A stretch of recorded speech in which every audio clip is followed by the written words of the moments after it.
Сәлеметсіздер ме оқушылар? Бүгін біз 5 сынып оқушыларына қазақ тілі пәні бойынша 4 сабақты өтетін боламыз. Оқушылар, бүгінгі біздің өтетін тақырыбымыз тілдік қатынас деп аталынады. Дауысты дыбыстар жасалуы, жіктелуі. Біз бұл сабақта тілдік қатынас туралы, ауызша және жазбаша тілдік қатынас туралы, дауысты дыбыстардың жасалуы мен жіктелуі туралы ақпараттармен танысамыз. Бірінші тапсырма: мәтінді оқыңдар. Түсіндірме сөздік ыммен түсіну, айтатын ойын дене мүшелерінің бет, көз, қол тағы да басқа қимылмен жеткізу. Адамдардың өзара қарым-қатынасы екіге бөлінеді. Оның бірі тілдік қатынас, екіншісі тілсіз қатынас. Тілсіз қатынасқа адамдардың ыммен түсінісуі, көздің, қабақтың қимыл қозғалысы арқылы ұғынысуы жатады. Тіптен дене мүшелерінің, қолдың, аяқтың, иықтың тағы да басқа әртүрлі қимыл әрекетінің өзі көптеген мән мағына береді. Тілдік қатынас дегеніміз адамдардың сөйлеу арқылы бір-бірімен қарым-қатынас жасауы, тіл арқылы түсінісуі. Адам арасындағы тілдік қатынас ауызша және жазбаша түрде болады. Мұның алдыңғысы сөйлеу арқылы, кейінгісі жазу арқылы іске асады. Ауызша қатынас ойдың тіл арқылы сыртқа шығуы, сөзге, сөйлемге айналып, дыбысталуы арқасында қалыптасады. Ал жазу ол сөйлеудің қағазға түскен түрі, яғни жазбаша қатынасты хат танып, оқи білетін, жаза алатын жасқа жеткенде ғана пайдалана аламыз. Бірдің А тапсырмасы: мәтін мазмұны бойынша төмендегі сұрақтарға жауап беріңдер. Тілдік қатынас деген не? Адамдардың сөйлеу арқылы бір-бірімен қарым-қатынас жасауы тілдік қатынас деп аталады. Тілсіз қатынастың қандай түрлерін білесіңдер? Ыммен түсінісу, көздің, қабақтың қозғалысы арқылы ұғынысу.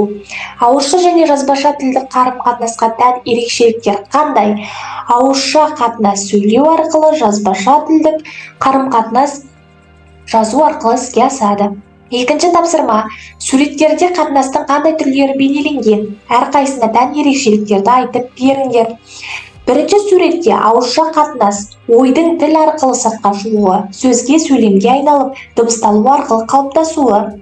Екінші сурет жазбаша қатынас сөйлеудің қағазға түскен түрі. Жазбаша қатынасты хат танып, оқи білетін, жаза алатын жасқа жеткенде ғана пайдалана аламыз. Үшінші тапсырма: сызбамен мұқият танысыңдар. Тілдік қатынас ауызша, жазбаша. Ауызша сөйлеу, тыңдау, жазбаша жазу, оқу. Сөйлеу мен тыңдау, жазу мен оқудың арасындағы байланыс неге екі жақты көрсетілген? Сызбаны пайдаланып тіл қарым-қатынас құралы деген тұжырымды өз сөздеріңмен дәлелдеңдер. Мақал-мәтелдер тілдік қатынастың қай түріне қатысты айтылғанын анықтаңдар және мағыналарын түсіндіріңдер. Үшінші А тапсырмасы: біз сөйлесек, жанымыздағы адамдар біздің сөзімізді естиді, ал жазбаша қатынаста оқиды. Үштің Ә тапсырмасы: тілдік қатынас сөйлеу тілі арқылы ұғынысу, түсінісу дегенді нақтылай келіп, жай ғана қарым-қатынас дегеннен гөрі тамыры тереңге кеткен, өмірде өзіндік орны бар, қоғамның дамуы үшін ең қажетті қоғамдық әлеуметтік ақпараттардың жиынтығы арқылы адамдардың бір-бірімен пікір алмасуы, адамдар қатынасының түп қазығы дегенді білдіреді.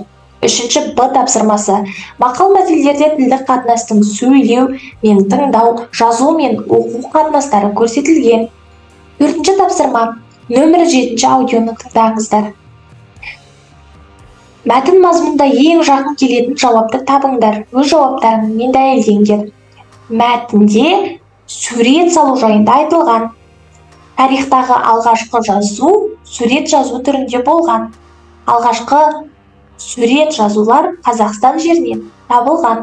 Ә тапсырмасы: мәтін мазмұнына сәйкес келетін сөйлемдерді белгілеңдер. Жазу қарым-қатынас құралы емес. Бұрыс. Жазу ауызша айтылатын ойдың қағаз бетіне түсірілуі. Дұрыс. Жазылған мәтінді қайта түзеуге, қысқартуға болмайды. Бұрыс. Бір дыбысқа бір таңбаның сәйкес келуі дыбыс жазу деп аталады. Дұрыс.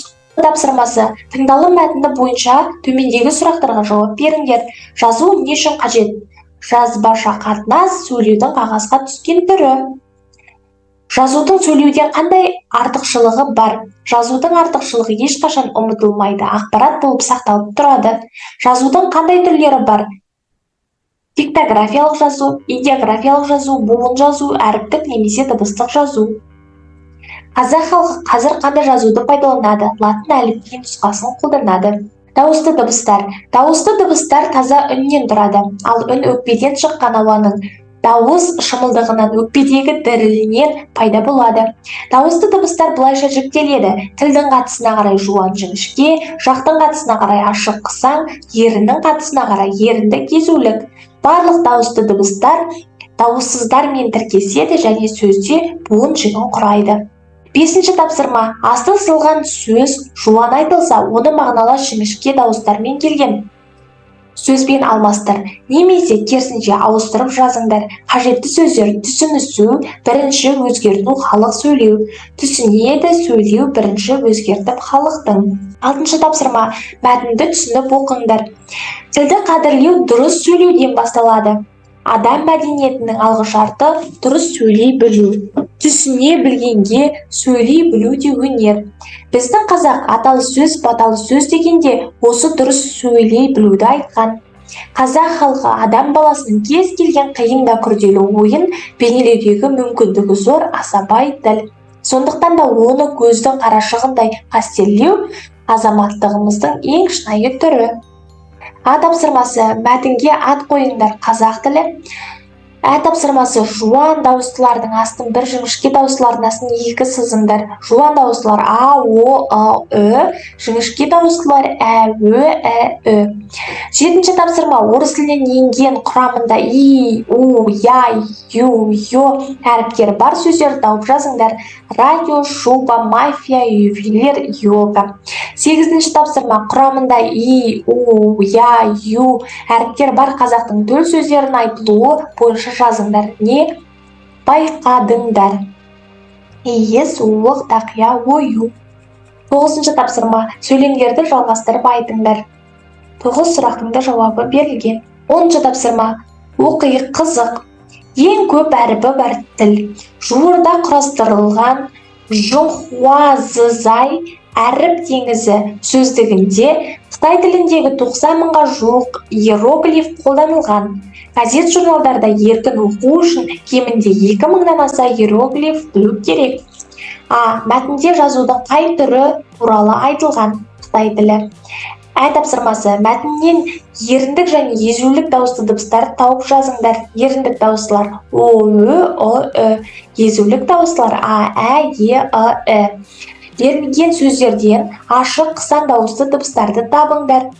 Қысаң дауыстылар Ö, А, Э.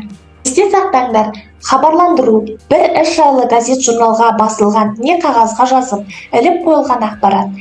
Мұнда хабарлап отырған мәселенің жиналыс, кездесу, тағы да басқа айы, күні, болатын уақыты мен орны көрсетіледі.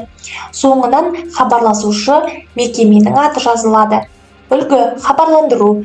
Мектебімізде қыркүйек айының 10-нан бастап домбыра үйірмесі өз жұмысын бастайды. Толық ақпаратты 15-ші кабинеттен алуларыңа болады.